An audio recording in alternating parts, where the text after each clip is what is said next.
Today we've got Poloniex. My name is Marco Kubera. Let's get into it. They're in a little bit of trouble. I hated Poloniex last year.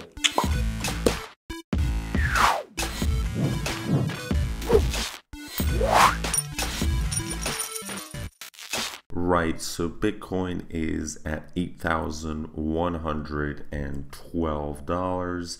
It has dropped a little bit, but we've found some good stability. But you know where it was always difficult to trade anything? It was Poloniex last year. However, it was one of the first exchanges out there. It was one of the longest to be around. And it was acquired by Circle this year, in a deal that was worth a couple $100 million. Circle was huge. They also used to sell Bitcoin. They were an exchange themselves, but then they stopped that and started acquiring other companies. Poloniex was one of the later ones, but regardless, let's discuss the little bit of trouble that they are into. Poloniex is counting on you.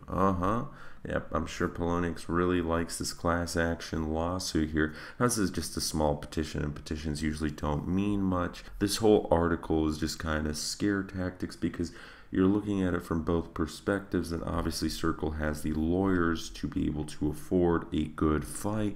But let's just go through it. On July 25th, the Department of Justice showed its interest in Poloniex.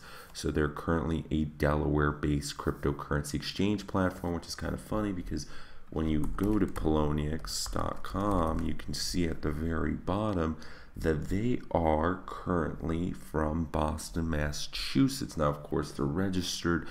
Delaware is one of the best places to register for tax purposes in America, other than Las Vegas and a couple others. But anyways, the Chief Special Investigator of the Investor Protection Unit, IPU, Mr. Weldon, has emailed a number of Polo users asking them to respond if they have any difficulties with their account. Lo and behold, a bunch did. And this has been dragging on for quite a while. One individual has been noted.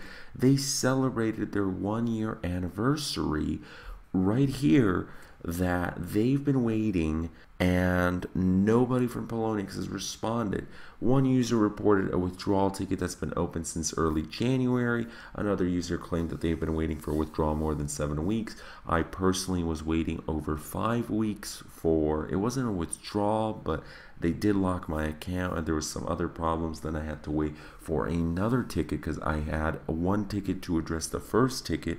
That added an additional week or two. Eventually I was able to withdraw my money out of there, and it was always glitchy. The only good thing probably was the troll box, but they removed that, so goodbye.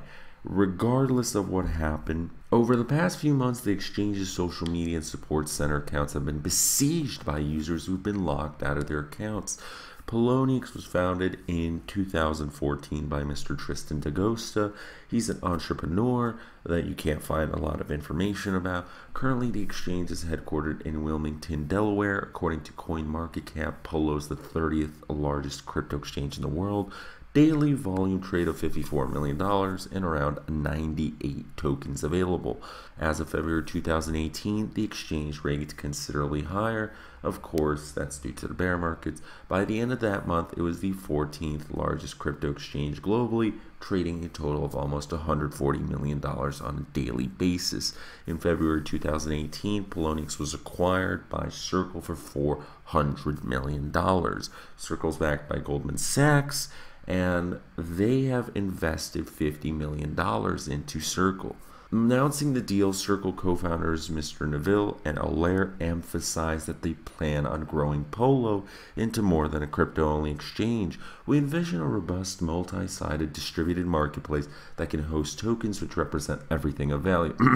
ICOs, altcoins, shitcoins, physical goods, fundraising and equity, real estate, creative productions such as works of art, music and literature, service leases and time-based rentals, credit, futures, and more. Firstly and immediately, you can expect Circle to address customer support and scale risk, which it seems like they haven't. compliance and technical operations to bolster the existing product and platform. In March, Poloniex has revealed its plans of expansion into Asia. They would like to hire up to 100 people in the region. So let's discuss about the KYC. Since 2014, Mr. DaGosta announced to the exchange users in May 2015 that he revealed Poloniex is an MSB, it's a money service business, and therefore is bound by the rules and regulations defined by the Financial Crimes Enforcement Network, FinCEN. Consequently, they have to enforce KYC and AML, anti-money laundering procedures. Since May, they were required to state a bunch of information. To withdraw tokens equaling more than $2,000 within a 24-hour period, they had to specify their address and phone number. While withdrawing more than $7,000 equivalent, they would have to require an ID verification. Since then, it went up in terms of what users were required.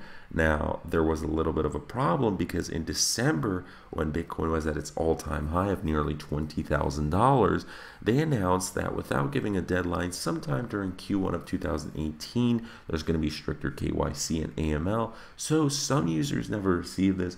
Others report that they did. And it seems like users from both sides of the equation, even those that have submitted all their information, ended up being locked out of their accounts. Some were locked out for weeks. Some had a lot of money in there. Some had, 6 figures. So that's quite a bit.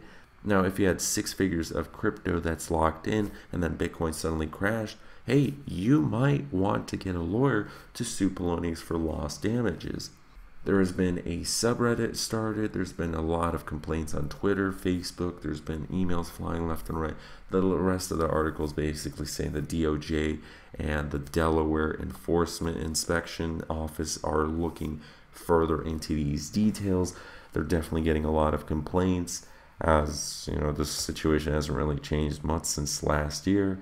But this is happening with a lot of exchanges. Poloniex always was kind of glitchy. It seemed sketchy. It's kind of the Wild West. What do you think about this? That's that. Do you think the DOJ is going to do anything that's going to hurt Circle? Thanks so much for watching. If you enjoyed this, please leave a like, comment, subscribe, and share. And we shall see you guys tomorrow. Leave your comments down below about what you think about Poloniex, Circle, the whole bunch. See you guys.